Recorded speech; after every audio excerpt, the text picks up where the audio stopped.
Greg. Pardon me? My name is Greg. Who are you with? I'm with. Does it matter? Yeah, it matters. Who are you with? I'm with myself.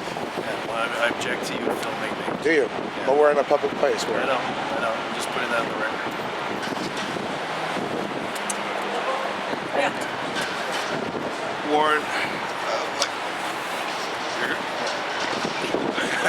Warren, let's start with just how unique of a hearing this is. This hasn't happened in some years. That hasn't happened in more than 30 years. The last time there was a hearing like this was with Ernst Sundberg, who at the time was the biggest propagator of Holocaust denial in the world.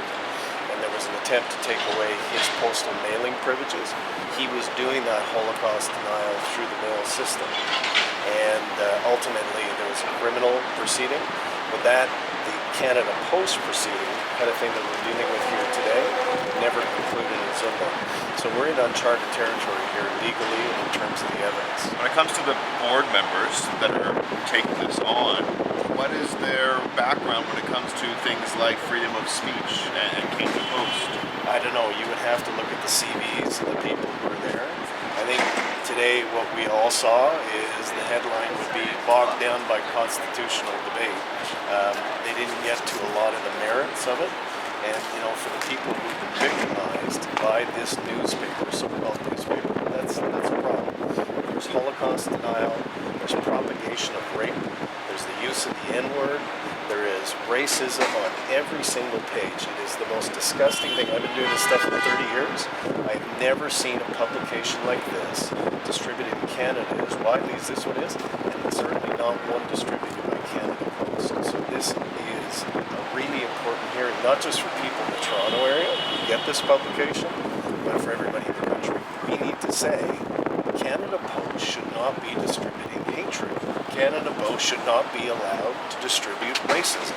And that's what this is all about. When it comes to the merits of, was there any criminal element to the paper and its distribution? What's your stance there? Well, the minister has said that I was one of the people who's been subject to a criminal attack. There's a section of the criminal code called defamatory libel. It hasn't been used very often. And basically, it's to subject a person to ridicule and hatred in a criminal context. I think she's probably right. That's certainly what it felt like for me and my family. But there's other people who have been targeted as well. And they are very, very upset. And they want to see that this panel says no to this kind of hate landing in people's mailboxes. It's unusual, though, that, I mean, there haven't been any criminal charges laid. Well, we've been told, and I can say, you can check it out, there are 3 different police forces that are working on this.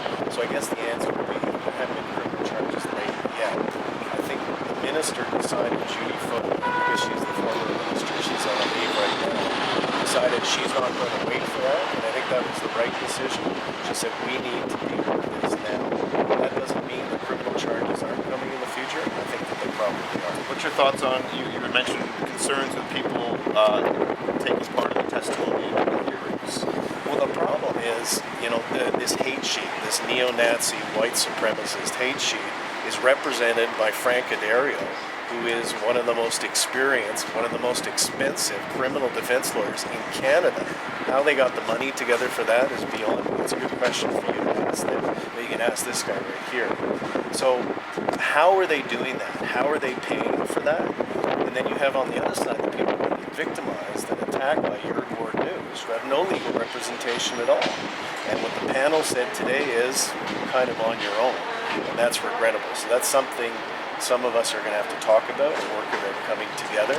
Mark Fryman, who has been an Attorney General of the province, he was the guy to my left as we were sitting down. He suggested to the panel possibly coming together of all of those people who have been victimized. So hopefully that happens. I resent. Pardon me? What do you hope comes out of this process? The confirmation of the minister's order. The prohibition of the distribution of this, stop. Canada Post does not distribute hate. So if they allow this one to go through, there's going to be a whole lot of other stuff. I mean, we don't distribute child pornography in the mail. Why is this allowed? They have an image in this publication I can show to you of Christ sexually assaulting a girl. Like how in God's name that can be permitted under any circumstances is beyond me. So that's my hope. My broader hope is that they get charged criminally. How long could this all take, though?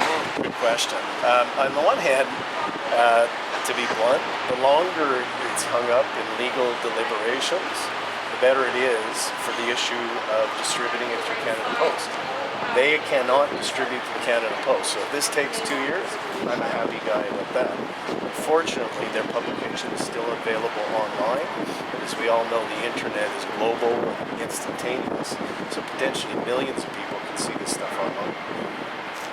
Would you be able to show us this thing that you mentioned? Yeah, I've got some examples over here. Just say real quick, I resent your connecting me to our word news. I resent them and hate them as much as you do, sir. So here you've got, this is James Sears, who's the publisher of this publication, and he's being supported by the Canadian Association for Free Expression. It's one of Canada's leading white supremacist organizations. This one actually discloses a crime. It's an attack on abortion rights of women, and it says that the gas chambers at Auschwitz didn't exist. That's been found repeatedly in Canada, in Canadian courts, to be a crime. Here you've got them depicting and calling minorities parasites, suggesting that Christ was a Nazi. Here they've got all kinds of promotions of Hitler and Nazism. This one, they're big fans of anti-gay propaganda, so attacking Catholic promotion of Hitler, suggesting that Hitler was a Jew. This one, they call Jews the children of Satan. Israel must perish. Here is Paul Frum, who was in the hearing today with some other Holocaust deniers in use of various epithets. This one is extraordinary. Depiction of Jews as dogs. Christ depicted sexually assaulting a girl. And then over here, you've got promotion of rape and violence against women. Women being tied up and saying, isn't rape funny? Over here you've got, this is a guy who calls himself Johnny Jensen, and in fact his name is Gary Shipper. He was one of the leaders of the Heritage Front, the neo-Nazi organization that was active in Canada in the mid-90s, and so on and so on. Here, well this one, here's a column they had written in their publication. The woman who wrote this was recently charged with attempted murder. She's promoting what she calls white nationalism, the rest of this called white supremacy. Use of the N-word, promotion of Hitler, promotion of Nazi images. It goes on and on. There is no doubt whatsoever what this publication represents and who these people are. The question we've got is why would the Canada Post ever distribute this kind of stuff? We've got to make sure that they don't get it. Thanks, Juan. Appreciate it.